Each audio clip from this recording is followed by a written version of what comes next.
Retro.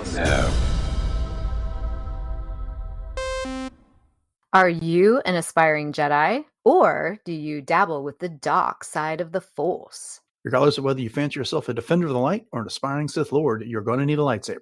Podcast Stardust is pleased to partner with Saber Masters, the creators of high-quality, durable, and affordable lightsabers. Saber Masters is preparing to launch the Ultimate Lightsaber 2.0, and right now you can get 2 for the price of 1. So, check out the link in our show notes and go get your Ultimate Lightsabers from Saber Masters. And don't forget to use our referral code Stardust to save $10 at checkout. And each purchase using our referral code helps support Podcast Stardust. Hi, this is Emily Swallow, the armorer in The Mandalorian. You're listening to Dennis and Jay on Podcast Stardust. This is the way.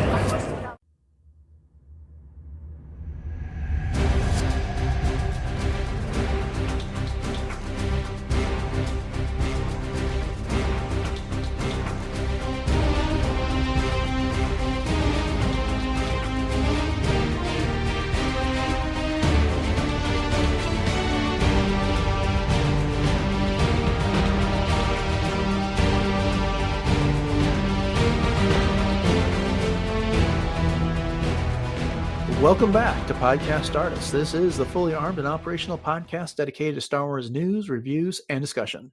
I'm Dennis Keithley. And I'm Jay Krebs. And we are looking at another alternative Star Wars timeline in this episode with a discussion of Star Wars Infinities, Return of the Jedi. But before we dive into all those details, Jay, you want to remind everybody what our social media contacts are around the internet? My pleasure as always. We are on Facebook, Instagram, and X, conveniently at Podcast Stardust. Okay, the dish is aligned, the signal is boosted to maximum output, the shield is down, we are now broadcasting to the galaxy, and this is our discussion of Star Wars Infinities, Return of the Jedi. It's unfortunately the last Infinity story that we have out there. We previously covered A New Hope and The Empire Strikes Back in the last couple of weeks. This story was originally published in November of 2023 and spilled over into, November of 2003 and spilled over to sometime in 2004. Script by Adam Gallardo, pencils by Ryan Benjamin, inks by Celine Crawford, colors Joel Benjamin, letters by Michael David Thomas, cover art by Rodolfo Migliari, designer Lonnie Shrewstein, and the editorial by Jeremy Barlow and Randy Stradley. So if you haven't catched our previous Infinities discussions, these comics feature the story of Star Wars, but then they make a twist to some portion of the stories. And A New Hope, Luke's torpedoes did not destroy the Death Star. And in Empire Strikes Back, Luke died on Hoth after he got away from the Wampa. From his injuries and the freezing temperatures, got the best of him and he perished. In this story, we'll get into the twist in just a minute. But what did you think about this story overall, Jay, on its own and in comparison to A New Hope and the Empire Strikes Back stories that they did? Well, going into it, just knowing that it was the last of the Infinity series was kind of sad. I thought, there's no more after this. I really wish that they would have come out with something for the prequel trilogy, because with this one coming out in 2003, I mean, we didn't even have Revenge of the Sith yet. As we mentioned with the original A New Hope coming out after the Phantom Menace, but before Attack of the Clones, and then The Empire Strikes Back was, right around that time of Attack of the Clones. So we're kind of in this timeline where there's so much more rich Star Wars history that we could tap into that could be thrown into these what if stories. And as far as this particular one is concerned, it was fun. There were some twists that I was like, oh gosh, I was almost like thinking, gosh, this is really cheeky and whatnot. But then I thought to myself, gosh, there's other ones in here that could have really worked, like for real, in Return of the Jedi. So, it was, for me, it was kind of at both ends of the spectrum, but just like with the other two that we've reviewed and we've gotten a chance to enjoy, I look at this as this is something that I get to do, and this is something that I get to enjoy, and I'm along for the ride. And as I've said with the other two, that you have to kind of take it at face value and just sort of, let yourself be immersed into the story and just let yourself kind of ride the wave. And that's what I did. And I did really enjoy it. Yeah. So there's a key difference between this one and the A New Hope and the Empire Strikes Back story, which is the twist that we get, and we'll get into that in just a minute, takes place like essentially at what was the beginning of Return of the Exactly. Jedi. And the entire story is contained within the Return of the Jedi time frame. Mhm. Unlike A New Hope, where the twist takes place towards the end of that movie, and then it essentially gives us an alternate version of the events that we saw in Empire Strikes Back and Return of the Jedi. And in Empire Strikes Back, it expands the conclusion of that story out past the events of Empire Strikes Back, where this, I think you said it very well just a moment ago. It really just retells Return of the Jedi, taking into account this twist. Mhm. And I kind of appreciate it about that, Mhm. about this. So, I think you said it very well. It's just this is really an alternate Return of the Jedi, whereas those others are, we changed something about those movies, and this is how everything would have unfolded afterwards, and not just the events of that movie. And Right. so I thought that was pretty cool here. There's two things I take issue with in this story, and we'll get to each of them in turn. So with that having been said, let's just dive into some more of the details here. And the first thing is the twist itself.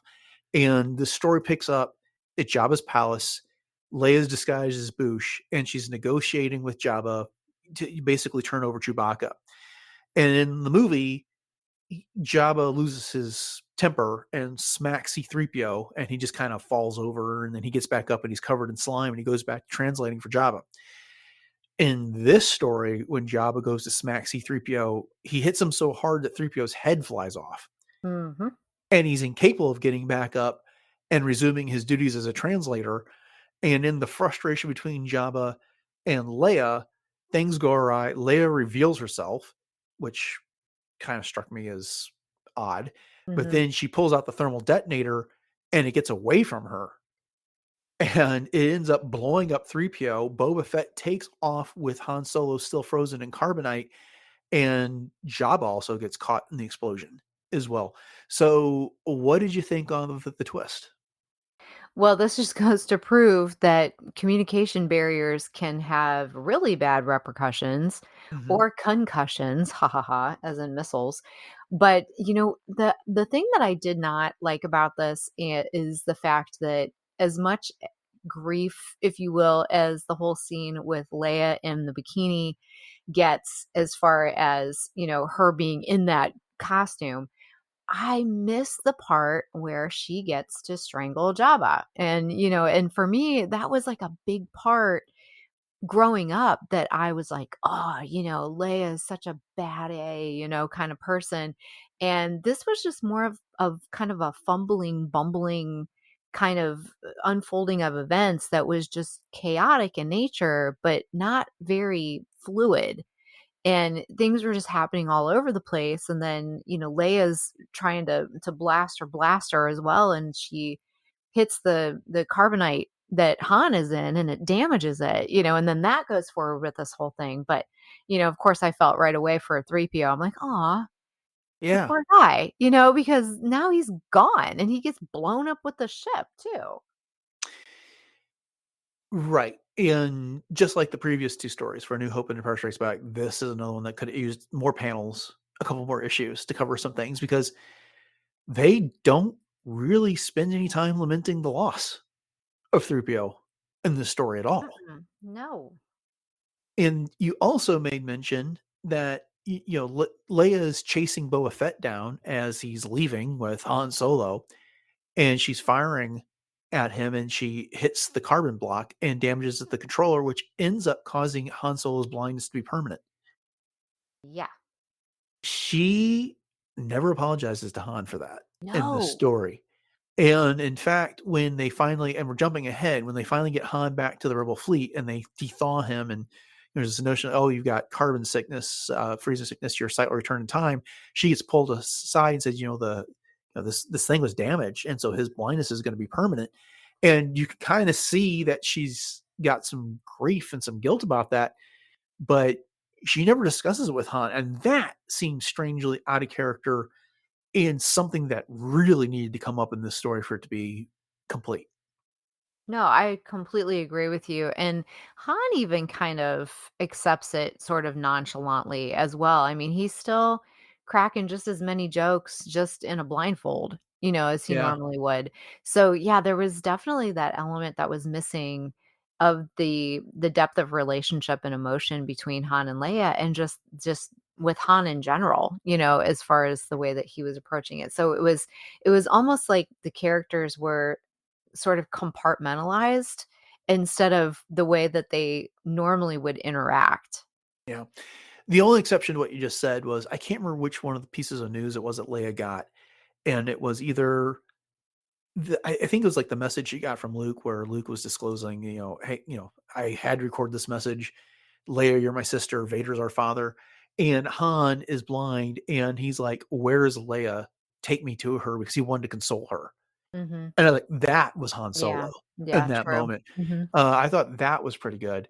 But again, I know they're dealing with space limitations here, but they wrote some things in the story that okay, if you're gonna write them in the story, then you have to form the space that they deserve. And so, Sure. yeah, just I felt like that needed more time and needed to be fleshed out more. Mhm. Oh, I agree. Okay, so some of the other plot changes that come after this is that since Boba Fett gets away with Han, after they leave Jabba's palace, they commandeer the sail barge, which I liked. I thought that was a fun little moment there. We never get to the pit of Carcoon, so we never see the Sarlacc there, but they split up. Luke goes to Mos Eisley, and Leia, Chewbacca, and Lando go to Mos Espa, and they're basically looking for contacts that might know where Fett is and how they can find him. But this delays Luke in getting back to Dagobah, so Yoda dies before Luke can get there. Ultimately, it doesn't make that much of a difference, but what did you think about that? Well, one thing that really struck me about this particular whole scene is the fact that the emperor actually senses Yoda's death, Mhm. which I thought was kind of a cool little twist because, that wasn't the case obviously in the original movies. So for him to have kind of this intertwining of force sensibility, if you will, with Yoda, that he was able to sense that was, like I said, it was kind of pretty. I liked that. That was cool.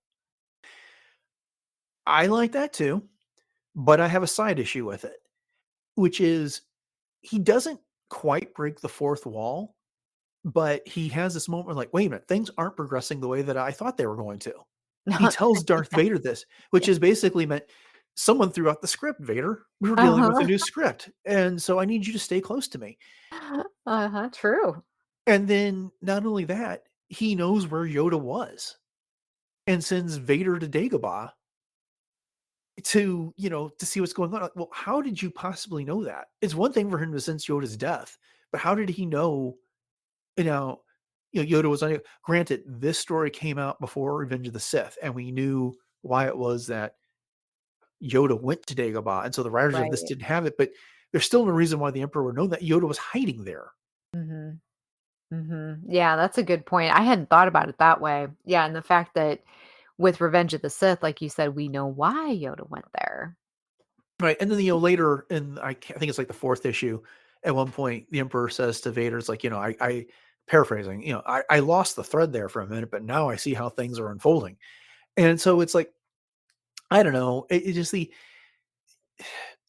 understand, always in motion the future is, but it's almost like wink and a nod. You all know what the story is, and I knew what the story was supposed to be, but someone suddenly threw out the script and I don't get what's supposed to happen. And I that just didn't work for me in the story.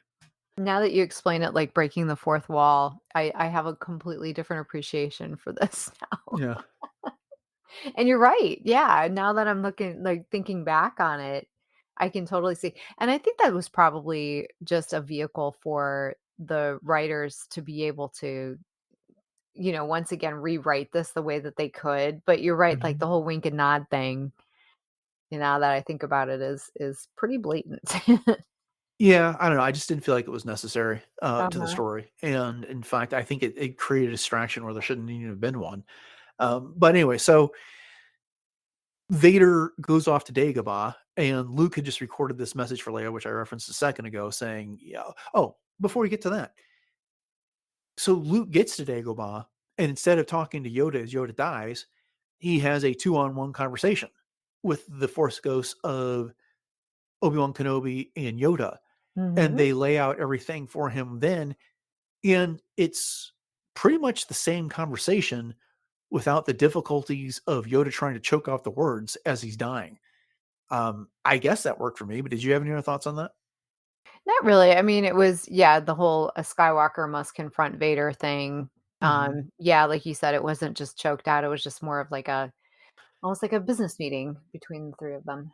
Okay, but did a Skywalker see, that was the other thing. I'm glad you said that. A Skywalker must confront Vader. Did it I don't know that I really came away from the original Star Wars trilogy thinking that it had to be a Skywalker that confronted Vader. It was that Luke was the last hope because he was the only, like, potential that had person that had potential to, as a Jedi, defeat Vader. Not the fact that he was a Skywalker. Yeah, I mean, I don't know. Mhm. What do you disagree, or what do you think? No, I don't disagree. I think just from our understanding of, the idea of Anakin being the chosen one and that his children would be so powerful that being his offspring would kind of make sense that they would be the only ones that would be able to defeat him. So, I guess I didn't really overthink that in this particular instance. Mhm. Just to, in that way that it was just kind of like, oh, it makes sense that a Skywalker would have enough power to defeat Vader. Right. And see, I had read this story before. I think this was your first time reading It it, but was. Oh yeah. yeah, but I read these stories when they originally came out all those years ago. Mhm. And so I know where this was going. And so I was paying some particular attention to some of the stuff before. Mhm. And knowing where the story ends, it makes me wonder if perhaps this, whoever wrote the script didn't quite understand Star Wars the way we do. So, and just so Mm. put a pin in that for a second, and we'll come back to that. So, Luke sends that message to Leia via, it's a holo transmission that, that breaks the news that you're my sister, Vader's our father. And then as he's leaving Dagobah, Vader's Star Destroyer shows up, and Luke gets caught in a tractor beam and taken aboard that way. And that's how Vader is going to take Luke to see the Emperor, as opposed to capturing him on Endor. In fact, none of the big three, Luke, Leia, and Han, or Chewbacca and the droids, make it to Endor. There is a different rebel team that goes down to Endor, which, hey, someone had to go do it. I don't have an issue with that.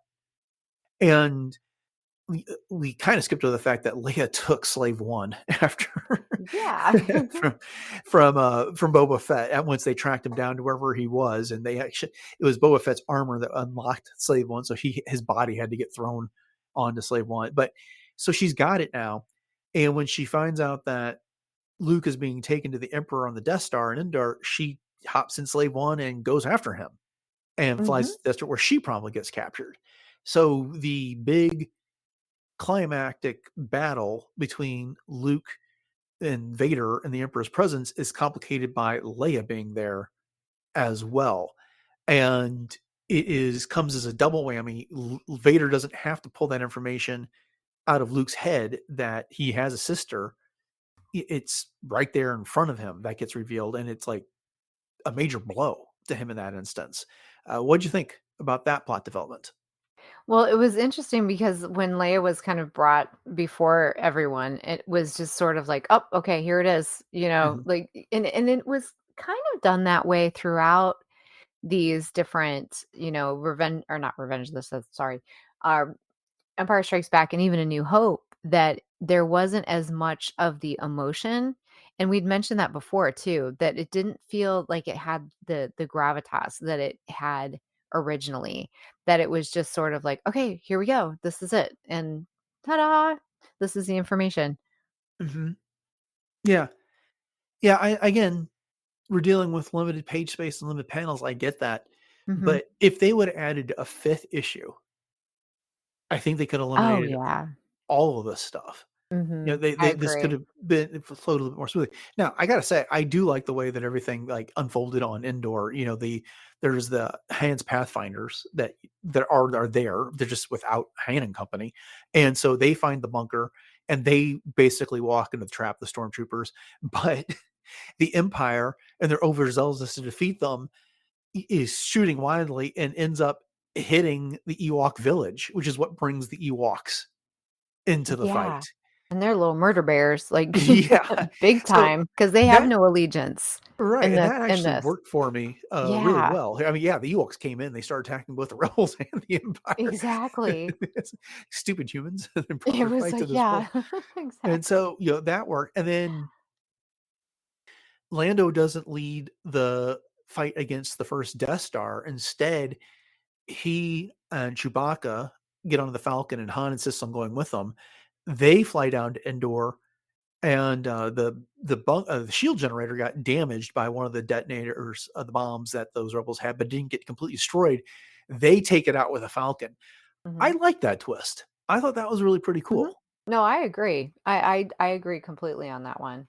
hmm Here's where I really want to get your feedback. So we talked about this. It's Luke fighting Vader. Leia's there. The Emperor ends up like force lightnings her at one point, and then Vader basically throws down his saber and says, "I'm not going to fight you anymore, Father. If you're going to do it, go ahead, strike us down. Can you really strike down your children?"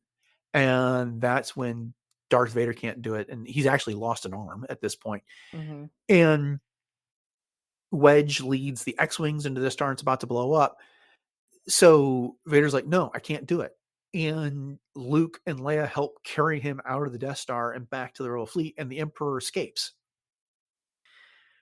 So the movie doesn't end at the same place. The Empire is not defeated. The Death Star is blown up, Right. but the rebellion has you know, rendezvoused again, and they're making their plans to track down the Emperor and hopefully dispose of him before the Empire can get its act together again.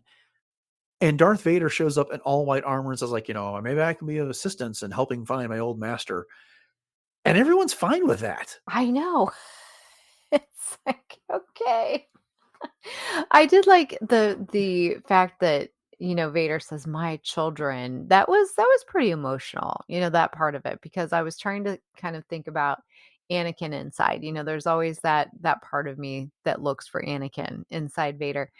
But, yeah, like you said, when he just comes kind of strolling in all white, same exact kind of armor. And I thought, could you at least have like redesigned this instead of it just looking like, you took some white shoe polish and just kind of went to town. And you're right, like Mon Mothma is just kind of standing shoulder to shoulder with him, like nothing's different, and this is all just completely okay. Because, we've talked about this in the past that even if someone is redeemed, would they really be able to atone for the sins of the past with the people that are left behind that remember all of the things that this person had done? And in this case, they obviously did. But in reality, would they? No. And the fact that the emperor lives to fight another day, I think does lessen the idea of bringing that balance to the force. So I think that they're trying to achieve that by Vader coming back to the light, but that part of it just it doesn't have the same kind of gravity, that the original does. It's like you and I podcasted together before. But yeah, I agree with everything you just said.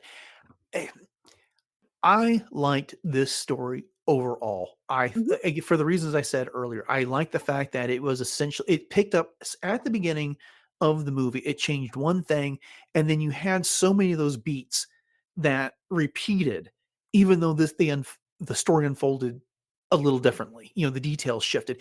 It made sense that Yoda would die because Luke didn't get there in time, but they still Right. were able to have the conversation because Force ghosts exist in this world. It makes sense that the rebellion would have sent this other team of rebels there, and they still could have possibly destroyed the shield generator. It worked the way they did all these things, and a lot of the things that they did made sense. When I said stick a pin in the whole, I'm not sure that they understand Star Wars the way that we do. This is why. For those reasons that you just said, don't be calling him Darth Vader. Address him as Anakin at this Yes. point. For one thing, he's no longer a Sith Lord. Mhm. You're absolutely right. Just turning his armor white, whipping out the spray paint and giving Yeah. him a fresh coat.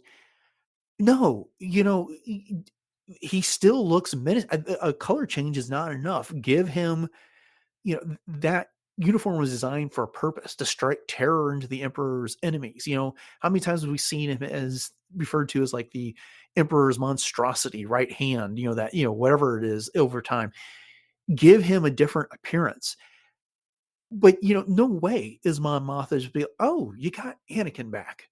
I Right. mean, come on. Mhm. This man is responsible or complicit in the destruction of worlds. And now we're just saying, oh, you turned over a new leaf. It's like professional wrestling when a wrestler goes from being a heel to a face. And Yep. suddenly, in the course of a week, all grievances are forgiven. And, this guy can be counted on to do the right thing. So I don't Yeah. know. That just did not work for me. I actually like the idea that there could have been stories that unfolded from this, that, the emperor got away. And so now they have to go after him. And it's kind of like the rebellion and the empire are going to be on more even footing because this Star Destroyer or the Death Star has been destroyed. But you just can't have Vader out in front of everything like that. Mhm. Yeah, I think it was a really missed opportunity to be able to use a lot of fun imagination on the part of these creators and just come up with something. I mean, this is a what if scenario. So just do something completely off the wall, give Vader a completely new look instead of, as we said, just, giving him a fresh coat of paint.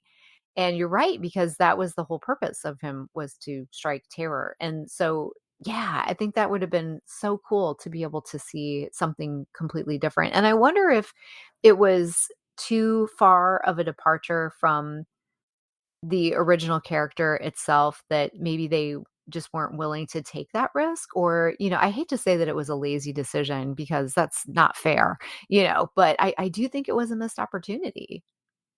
Yeah. I mean, in the Empire Strikes Back Infinities, when Yoda is using the Force to kind of mess with Anakin's mind, they changed the appearance of Darth Vader's armor there. Hmm. And I realize it's a different writer and that, it's a different crew doing each one of these stories and stuff like that. So Hmm. you could do it. I mean, you could Sure. come up with something here. You could have come up with something that was softer, less menacing, that actually looks like a Jedi. And there's all kinds of creative things. If you and I spend another 15-minute brainstorming, we could have come with something that would work there. But I don't know. It just was you need a conclusion for the story. I get that. But this just seems to, like you said, it ignores what redemption means. It ignores what the consequences are for everything that happened. And I just couldn't get on board with that. And it's just so abrupt the way it happens as well. Hmm. It's like, and, Lando flies the Falcon up to the Death Star so they can retrieve Luke and Leia before the Death Star blows up. And here come Leia and Luke with Darth Vader between them, and it's like, help us get him on board. And Lando's kind of like, are you kidding? Okay, fine. And then they get him on board, and Han can't see, but is wondering who they just dragged by. And then he hears Vader breathe, and he's like, wait a minute, is that who I thought it was? Yeah. Yeah. And not to mention, okay, so Leia finds out that Vader's her father, but this is still the same guy that tortured her Exactly. in A New Hope and blew up her adopted parents with the help of Grand Moff Tarkin Mhm. in her homeworld. And so it's just kind of like, oh, all's forgiven. So again, there was too many things missing from the story. The not addressing she was responsible for making that shot that damaged the carbon that cost Han his eyesight. And then there's an entire conversation that has to happen here. And they skipped right over it about, Right. Vader's redemption. So Right, right. No, I totally agree. Yeah, Lando's about the only one that's like, "Wait, what's going on here?" Kind yeah. of a thing. Well, and Luke never got to have the conversation with Leia about there's still good in him. I can feel it. Yeah. And not only that, and you remember what her reaction was in Return of the Jedi. It's like, run away, she was mortified by this. Mm-hmm. And now she just kind of puts it all behind her in the snap of a finger.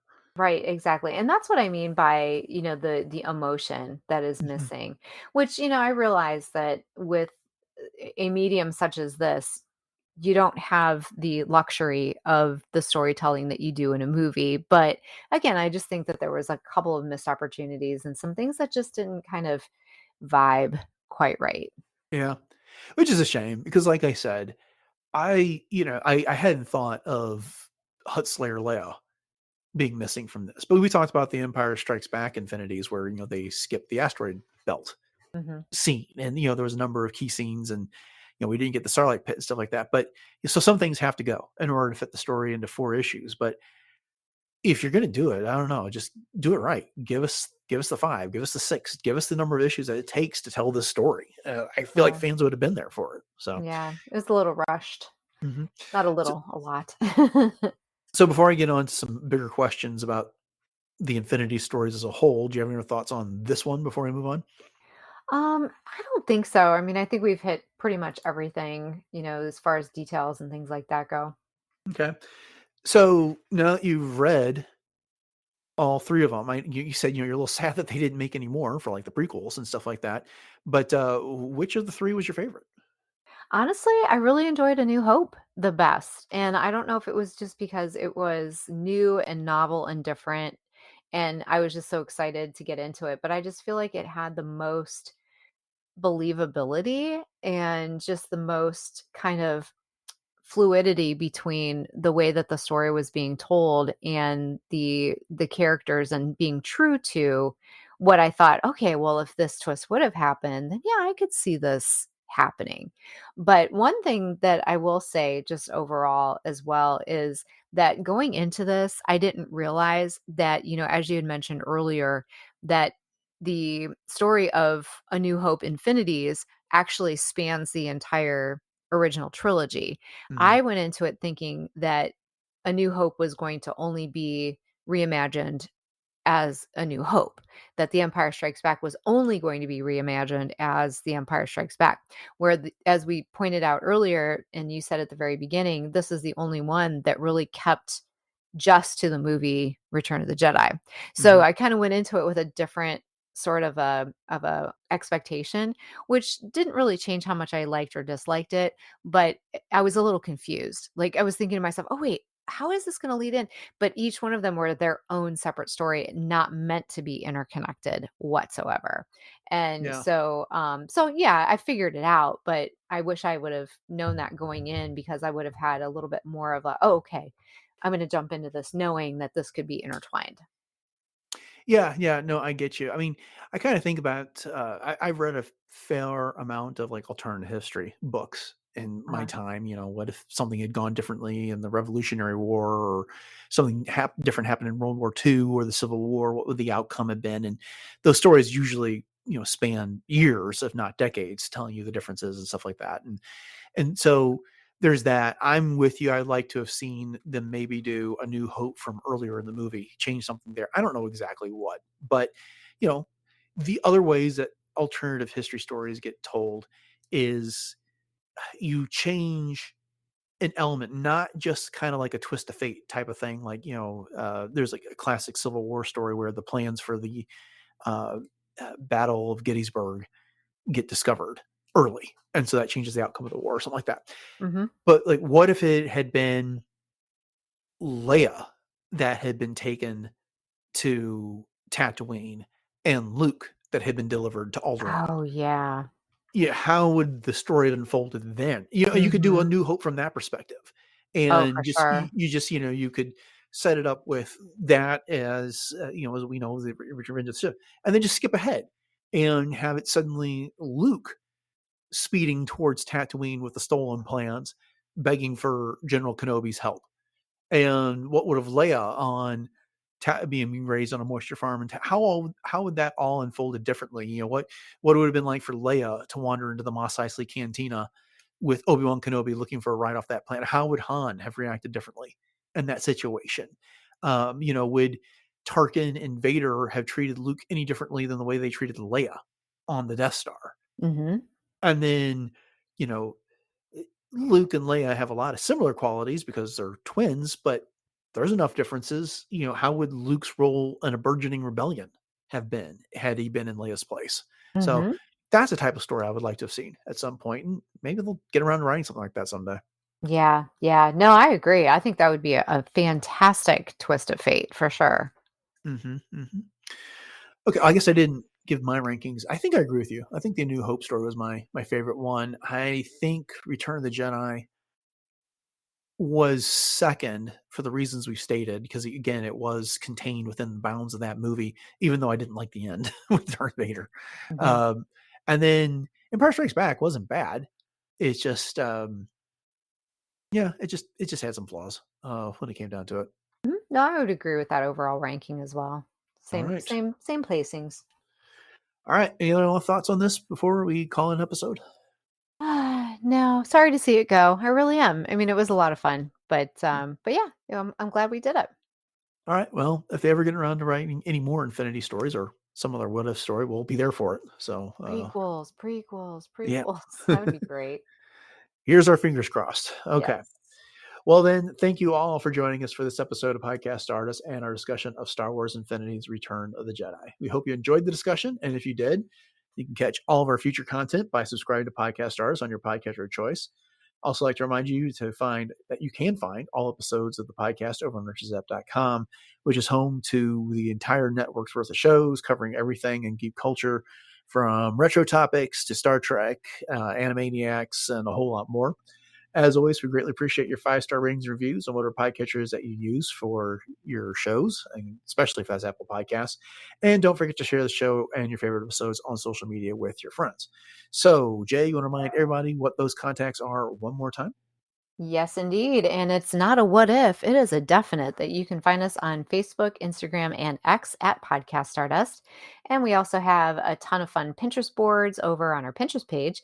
And we have 2 YouTube channels. So we have our traditional YouTube channel that has all of our shows. And then we are now on YouTube Music as well. So head over to both of those, like and subscribe. And if you're up for some real time chatter, you can hit us up over on our Discord room, which is part of the RetroZap Discord server. So, as Dennis was just mentioning about all the different shows, there's tons of pop culture geekery going on. So, chances are you will find a room that will suit your fancy. And then we also have a couple of fun places where you can get some swag and some products. So, head over to our TeePublic store, which is teepublic.com/user/podcast stardust. And you can pick from 7 different show logo designs. And if you do snag something, you know that all of those sales do help to support the show.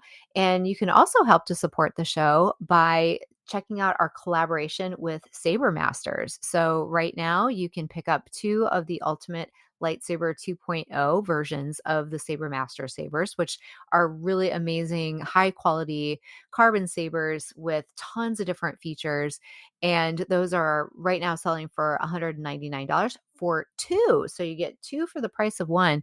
And if you enter the code Stardust at your checkout, you can also save an additional $10. And so we hope that you guys will all check that out. And if you do, please let us know. And we will definitely feature you on our social media as well, swinging around those lightsabers. So, with that, Dennis, why don't you update everybody on some upcoming projects that you have going on, or what else is going on in your world right now? So, my wife Beth and I are eagerly awaiting the return of Star Trek Discovery in early April, and with that will be the return of Warp Trails, which is our podcast devoted to the new Star Trek that's been coming out on Paramount Plus. And you can find that on the RetroZap podcast feed, and just go to your podcatcher of choice, look for RetroZap, and you'll find all the episodes as they come out there. If you want to find our past episodes, just go over to retrozap.com, look for the Warp Trails page, and you can find our discussions on earlier seasons of Discovery, Lower Decks, Picard, and Strange New Worlds. So, Jay, I know you've been keeping busy with your hobbies. What is the latest in the world of cosplay? All right. Well, as usual, you can catch me on my Instagram, which is at j.snipscosplay. And I'm over there as Ahsoka, 2 different versions of Hera, the Fourth Sister Inquisitor from the Obi-Wan Kenobi, and currently working on my Mandalorian for April. Fan Expo Cleveland is where I'm hoping to debut that. And every once in a while, I sprinkle in some Leia and some other fun things as well. So check that out. Once again, j.snipscosplay. All right, upcoming on the show this Friday for episode 700. We'll be Woohoo! getting into the next episode of the Bad Batch. And then on Monday, it's time for another look at Star Wars news. So, with that having been said, thanks for listening to episode 699 of Podcast Stardust, everyone. Have a great rest of your week. And until next time, may the Force be with you.